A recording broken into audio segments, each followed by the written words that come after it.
यहाँ पे राहुल का चैट में मैसेज है कि सर मैं थर्ड ईयर का स्टूडेंट हूँ और मैं गेट देने वाला हूँ, तो मुझे टेस्ट सीरीज देना चाहिए और कब देना चाहिए और टेस्ट के बेनिफिट क्या है। तो मैं सबको बताना चाहता हूँ, ये बहुत सारे बच्चों का फ़ोन आता है, मैसेज आता है कि सर टेस्ट सीरीज के बारे में बताइए। तो मैं बता दूँ आपको, देखो जो मेन जो बेनिफिट है टेस्ट देने का, वो 3 ही बेनिफिट है मेरे हिसाब से। पहला जो बेनिफिट होता है कि आप जो एग्ज़ाम में गलती करने वाले होते हैं, वो गलती आप टेस्ट सीरीज में कर लेते हैं। एग्जाम हॉल में आप पे इतना प्रेशर होता है कि क्या होता है कि आप छोटे-छोटे कैलकुलेशन मिस्टेक कर लेते हैं, या फिर आंसर आपका मान लो कि प्लस में आया हुआ है तो आपको माइनस में टिक कर दिया आपने गलती से, या फिर माइनस में आया तो प्लस में जल्दी-जल्दी में टिक कर दिया।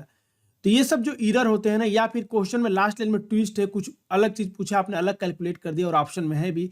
तो इस टाइप के जो एरर होते हैं, जो बोल सकते हैं कैलकुलेशन में एरर है, वो सब इम्प्रूव हो जाता है। आप एग्जाम में वो गलती दोबारा नहीं करते। तो टेस्ट देने का सबसे जो मेन बेनिफिट यही है।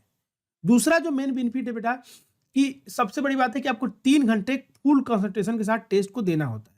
तो जब आप मॉक देते हैं तो आपको आदत हो जाती है 3 घंटे बैठने की लगातार फुल कंसंट्रेशन के साथ।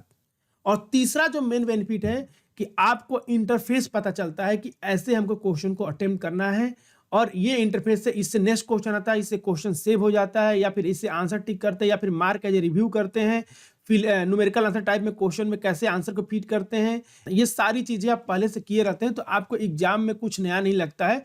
तो आपका जो होता है प्रेशर थोड़ा कम होता है। अब बहुत सारे बच्चे बोलते हैं सर टेस्ट देने से सर क्वेश्चन एग्जाम में आ जाएगा। बेटा मैं आपको बता दूं, आप एसएससी बैंकिंग की तैयारी थोड़ी कर रहे हो कि क्वेश्चन रिपीट होगा।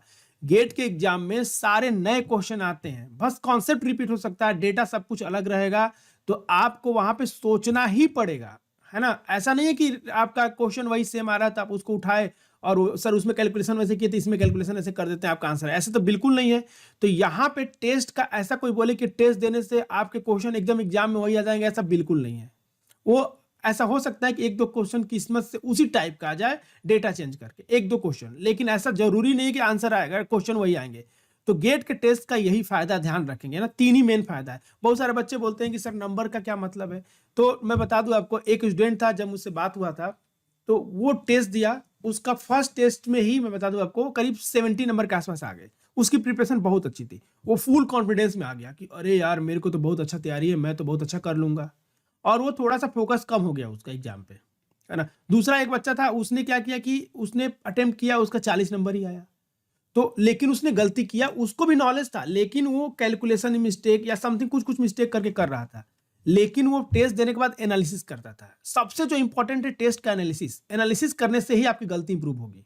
तो वो क्या करता था, एनालिसिस करता था, मार्क कर लेता था कि इस टाइप का हम गलती कर लेते हैं। एक छोटा-सा नोटबुक बना लिया तो उसमें लिख लेता था कि ये गलती हो रहा है, ये गलती हो रहा है, और उस क्वेश्चन को मार्क करके दोबारा देखता भी था। ठीक है? तो उसका रैंक बहुत अच्छा आया था, जिसका 40 नंबर आया था पहले टेस्ट में। वो जैसे-जैसे मॉक देते गया उसका रैंक नंबर इम्प्रूव होते गया, है ना? तो टेस्ट मेन जो मैं आपको बता दूँ, टेस्ट का मतलब ये है कि आपको इम्प्रूव करना है। ये मत सोच के टेस्ट दीजिए कि वो टेस्ट आपके एग्ज़ाम में आएगा। और दूसरा चीज़ कि आपके टेस्ट में जो नंबर आते हैं उससे डीमोटिवेट मत होइए। टेस्ट के नंबर आपके डिसाइड नहीं करेंगे रैंक। मैं आपको बता दूँ, एक बच्चा ऐसा भी था, मैं जानता हूँ, जिसने एक भी मॉक नहीं दिया था और उसका रैंक 270 के आसपास आया था, ऑल इंडिया रैंक गेट में, है ना? तो ऐसा ज़रूरी नहीं है कि आप टेस्ट देने वाले, टेस्ट देने से आप इम्प्रूव होंगे और अच्छा कर सकते हैं। हो सकता है कि उसका 270 रैंक था, अगर वो टेस्ट दिया होता तो हो सकता है उसका 100 आ जाता रैंक, ऐसा हो सकता था। लेकिन टेस्ट देके डिमोटिवेट नहीं होना कि सर हमारे नंबर इतने कम आ गए, इतने उसका उतना ज़्यादा आ रहा है ना? तो राहुल राहुल आई थिंक आपका कॉन्सेप्ट क्लियर हो गया होगा।